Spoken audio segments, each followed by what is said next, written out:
Bismillahirrahmanirrahim. Assalamualaikum warahmatullahi wabarakatuh. Alhamdulillahirabbil alamin.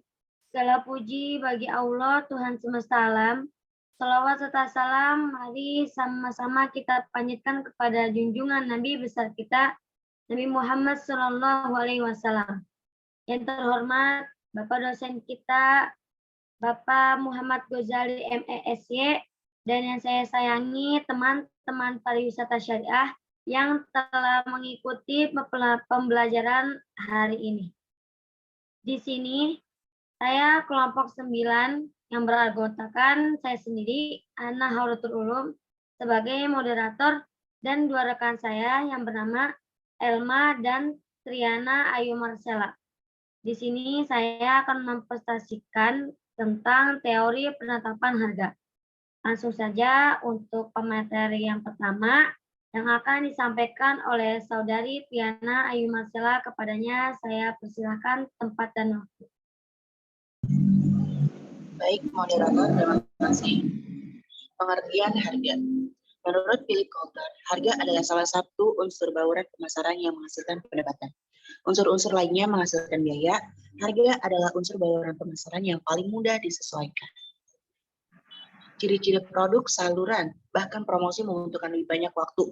Harga juga mengkomunikasikan posisi nilai yang dimaksud perusahaan tersebut kepada pasar tentang produk dan mereknya.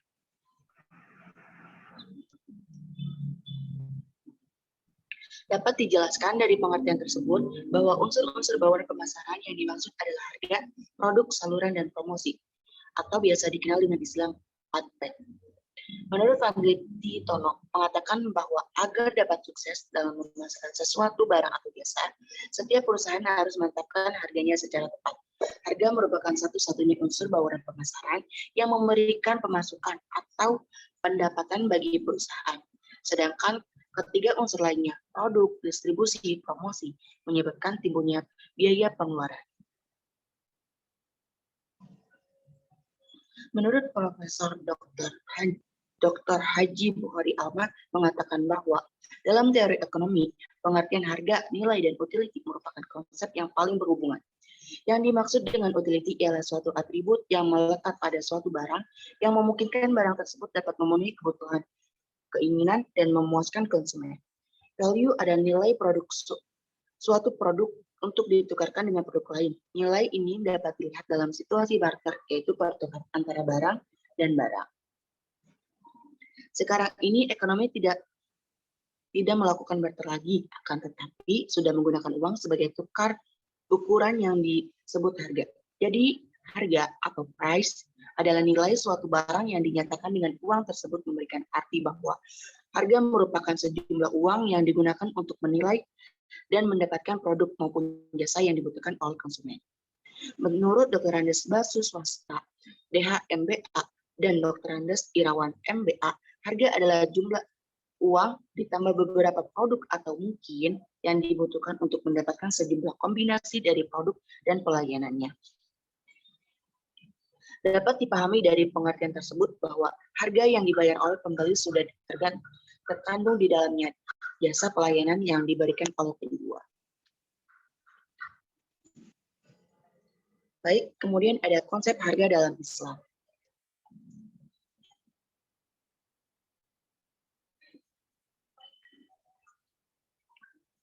Ekonomi Islam memiliki konsep bahwa suatu pasar dapat berperan efektif dalam kehidupan ekonomi bila prinsip persaingan bebas dapat berlaku secara normal. Pasar tidak membutuhkan suatu intervensi dan pihak manapun tidak terkecuali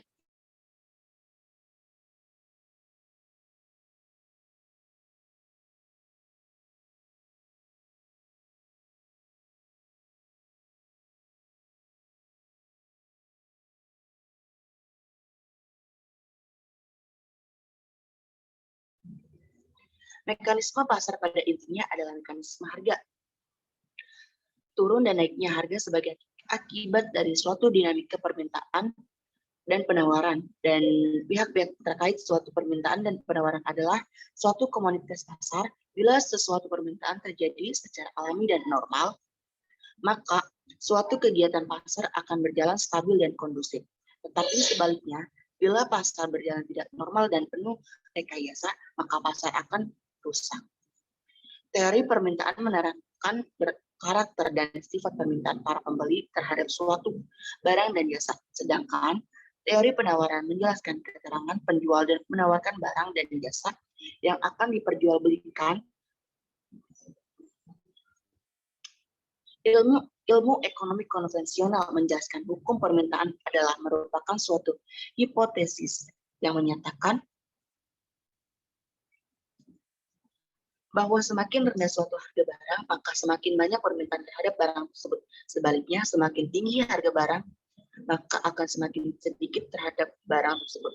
Sebagai contoh, kasus adalah bila harga beras melambung tinggi atau mahal, maka akan semakin banyak barang untuk mengurangi konsumsi beras dengan cara mengonsumsi ubi jalar atau jagung sebagai pengganti makanan pokok beras yang harganya semakin tidak terjangkau. Dengan kata lain, bahwa sejumlah permintaan sangat bergantung pada harga komoditas barang tertentu, sehingga perilaku konsumen menyikapi kenaikan harga adalah salah satu alasan untuk mengurangi pembelian atau pencarian barang lain yang dapat digunakan sebagai pengganti terhadap komoditas yang mengalami kenaikan. Terima kasih, saya kembalikan kepada moderator. Baik, terima kasih kepada Saudari Triana Ayu Marcella. Selanjutnya, pemateri yang kedua yang akan disampaikan oleh Saudari Elma. Kepadanya saya persilahkan tempat dan waktu. Baik, moderator. C. Kebijakan harga dalam Islam. Menurut Ahmad Syafi'i, harga hanya terjadi pada akad, yakni sesuatu yang direlakan dalam akad, baik lebih sedikit, lebih besar, atau sama dengan nilai barang.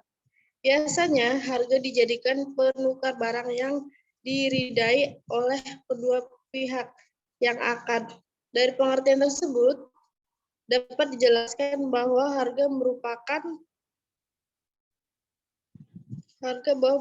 suatu kesepakatan mengenai transaksi jual beli barang atau jasa di mana kesepakatan tersebut diridai oleh kedua belah pihak.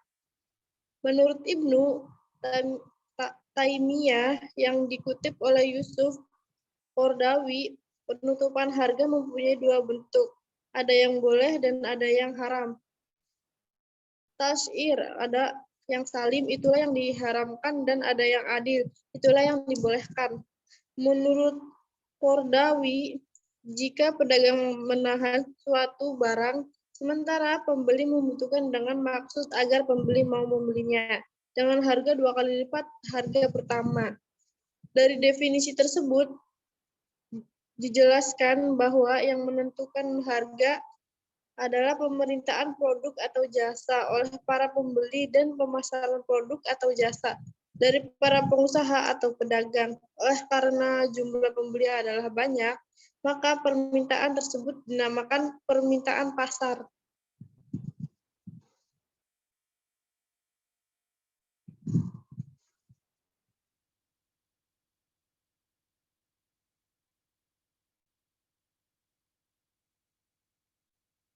D. Tujuan penetapan harga. 1. Tujuan berorientasi pada laba. Asumsi teori ekonomi klasik yang menyatakan bahwa setiap perusahaan selalu memilih harga yang dapat menghasilkan laba paling tinggi. 2. Tujuan berorientasi pada volume. Selain tujuan berorientasi pada laba, ada pula perusahaan yang menetapkan harganya berdasarkan tujuan yang berpotensi pada volume yang tertentu atau yang biasa dikenal dengan istilah volume pricing atau objektif. 3. Tujuan berorientasi pada citra-citra atau image. Suatu perusahaan dapat dibentuk melalui strategi penetapan harga. Perusahaan dapat menetapkan harga tinggi untuk membentuk atau mempertahankan citra prestisius. 4. Tujuan stabilitas harga. Dalam pasar yang konsumennya sangat sensitif terhadap harga, bila suatu perusahaan menurunkan harganya, maka para pesaing harus menurunkan pula harga mereka. Baik, saya kembalikan lagi kepada moderator. Terima kasih. Baik, terima kasih kepada Saudari Elma. Selanjutnya yang terakhir yang akan saya sampaikan yaitu tentang model penetapan harga. Korte dan Armstrong 1994 Hijriah 341 berpendapat bahwa ada dua faktor utama yang perlu dipertimbangkan dalam menetapkan harga, yakni faktor internal perusahaan dan faktor lingkungan eksternal. Faktor internal perusahaan mencakup tujuan pemasaran perusahaan, strategi bauran pemasaran, biaya, dan organisasi. Sedangkan faktor lingkungan eksternal meliputi sifat pasar dan permintaan, persaingan, dan unsur-unsur lingkungan lainnya.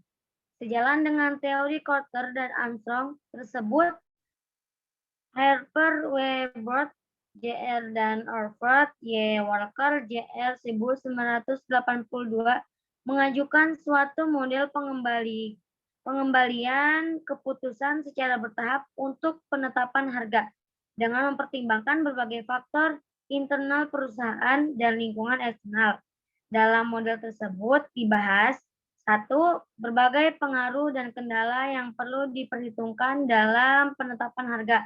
Juga dibuat 2. Langkah-langkah proses penetapan harga termasuk analisa yang rinci mengenai permintaan pasar, biaya, dan kompetensi. Baik, terima kasih. Cukup sekian. Apabila banyak yang salah, mohon maaf sebesar-besarnya dari kelompok kami, kelompok 9. Dan apabila teman-teman ingin bertanya, silahkan lewat kolom chat Google ini. Terima kasih. Wassalamualaikum warahmatullahi wabarakatuh. Waalaikumsalam warahmatullahi